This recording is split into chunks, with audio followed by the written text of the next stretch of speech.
आगो बोल्यो भने चाहिँ मिठो भन्थे कस्तो रहेछ वाउ मिठो बोलो यस्तो आगो बोल्छ हाम्रो आप्पा फुपूले आज रौसी पार्न लाउनु छ रौसी बनाउन यहाँ जान बनाउनु भएर चाहिँ यसरी पहिला जान बनाउनु पर्छ जान राख्नु पर्छ कोदोको रहेछ प्योर कोदोको रहेछ ल कसलाई मन पर्छ भन्नु होला है साथीहरु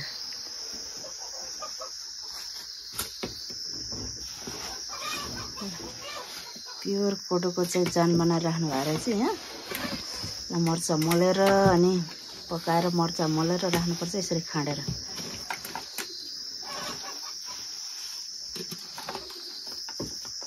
अब तिहार आयो त्यही भएर रौसी बनाउने रे हाम्रो आप्पा फुपूले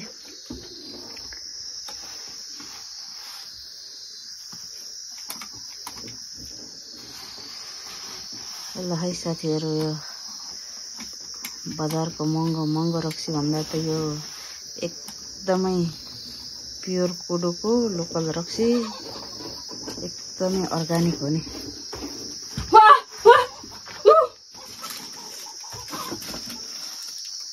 अब यो कति बाउन भन्छ कति पटकमा सकिन्छ बल्ल एक ढोल जान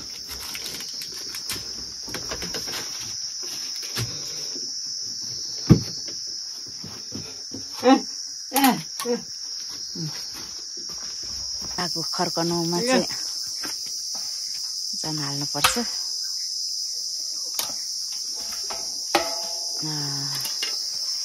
अब चाहिँ यस्तरी यहाँ पानी राख्ने होला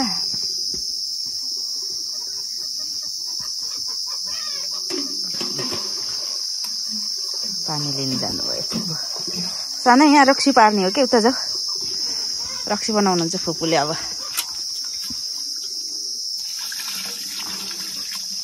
हेर्नुहोस् है साथीहरु रक्सी कसरी बन्छ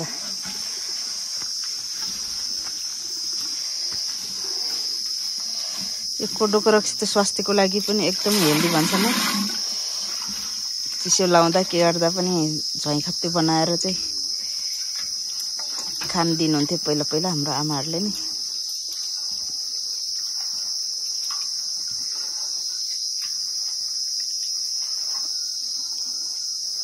त्यस्तै हो धेरै खाएपछि दुध पनि अमृत पनि विषय हुन्छ थोरै खाँदा रौसी नै औषधि हुन्छ कति हाल्नु पर्ने रहेछ है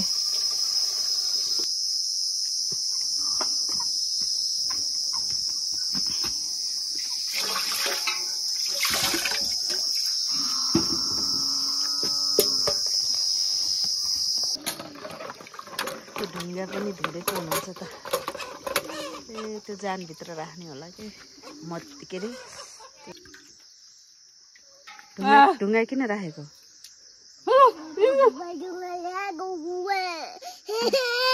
खै त्यहाँ भित्र राख्नु हो त सानो किन हो अहिले त्यहाँ टाउली राख्ने होला रक्सी झर्ने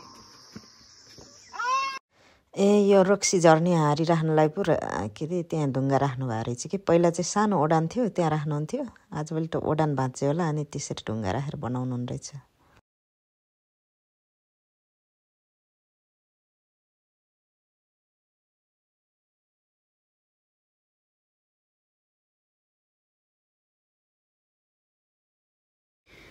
पहिले चाहिँ साथीहरु यो के अरे खर्कनमाथि चाहिँ एउटा बीचमा पैनी भन्ने हुन्थ्यो माटोको अनि त्यसको बीचमा राख्ने हुन्थ्यो यो रक्सी झर्ने हारी चाहिँ अनि त्यहाँमाथि चाहिँ पानी थाप्ने बाटा हुन्थ्यो अहिले यो टाउले रक्सी भन्दो रहेछ डाइरेक्ट तल जाँडमाथि चाहिँ यो रक्सी झर्ने हारी थापेर बनाउनु हुने रहेछ के आजभोलि पहिले हाम्रो आमाहरूले बनाउँदा चाहिँ त्यो बीचमा पैनी पनि हुन्थ्यो अनि त्यसपछि बल्ल पानी हाल्ने बाटा हुन्थ्यो के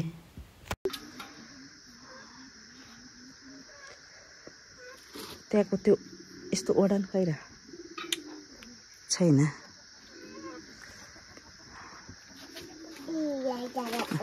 ल भयो भाइ पहिले पहिले कुमालेहरूले गाउँ गाउँ माटोको भाँडाहरू बेच्न लिन्थे र हुन्थ्यो होला के प्रशस्त। अहिले लिन नि छोडे, त्यही भएर अब पहिला पुरानो फुत्यो होला अनि यस्तो नयाँ चलन आएको होला कि डाइरेक्ट जानमाथि राख्ने टाउले रक्सी भन्दो रहेछ यस्तोलाई। यो टाउली पो त्यहाँ राख्ने रहेछ, टाउली। यो पहिले पहिले चाहिँ यो टाउलीको सत्तामा बाटा भन्ने तामाको बाटा हुन्थ्यो कि ठाडो परेको हो, त्यो राखेको देखाएको थिएँ मैले गाउँतिर चाहिँ हाम्रो आमाहरूले। अहिले चाहिँ यस्तो टाउली राख्ने चलन रहेछ, त्यही भएर पनि होला हौ टाउले रक्सी नाम रहेको त।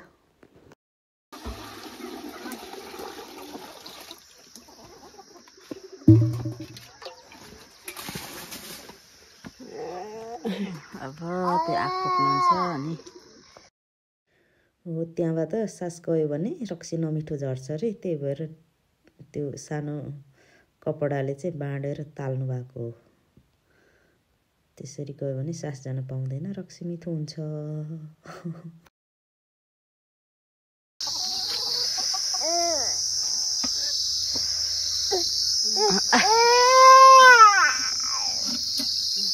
आँखु फुक्न लाउन के त्यहाँ रक्सी पार्ने र आँपा फुक्ले न चुप्प लाएर बस्यो त।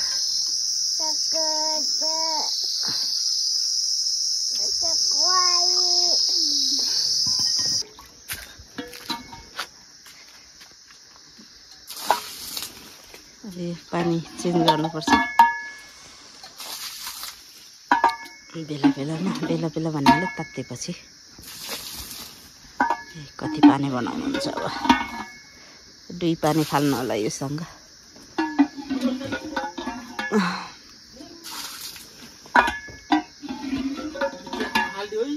फालिदियो हो र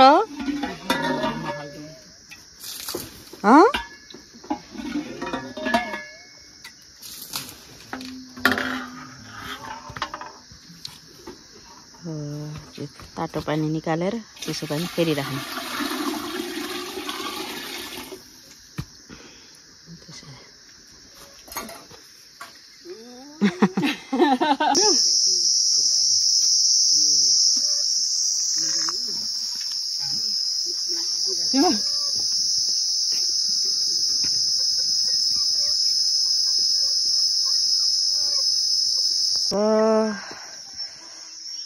आप्पा फुपूले रक्सी निकाल्न लानु भयो।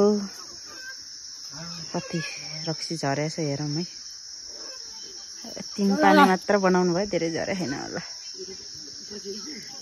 टाउले भएर होला। ओहो देखिन्न होला। ओह यति झरे रहेछ।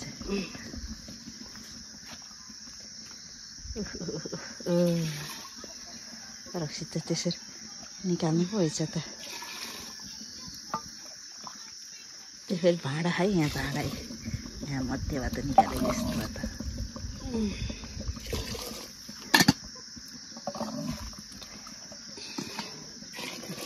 त्यो भाँडा निकाल्नु मिल्दैन र, झरेछ त एकटाउले रक्सी त।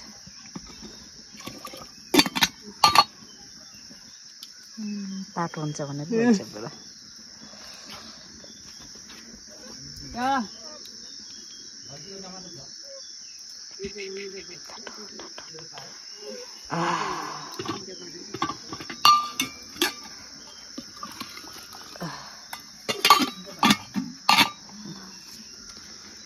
एक बाउन रक्सी चाहिँ बनाइसक्नु भयो।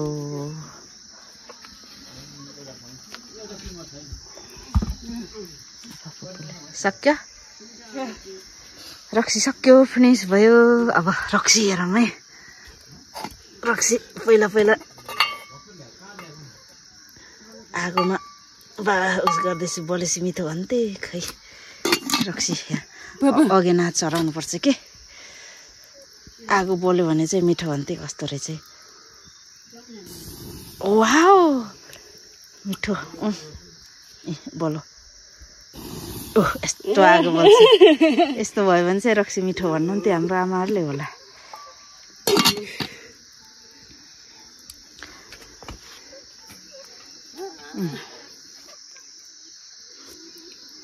मिठो हो ल तिमी तानेर राख्छु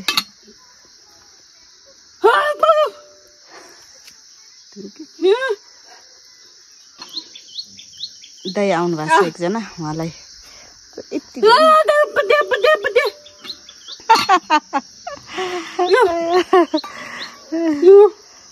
ल दाइ मिठो छ छैन चाहनु त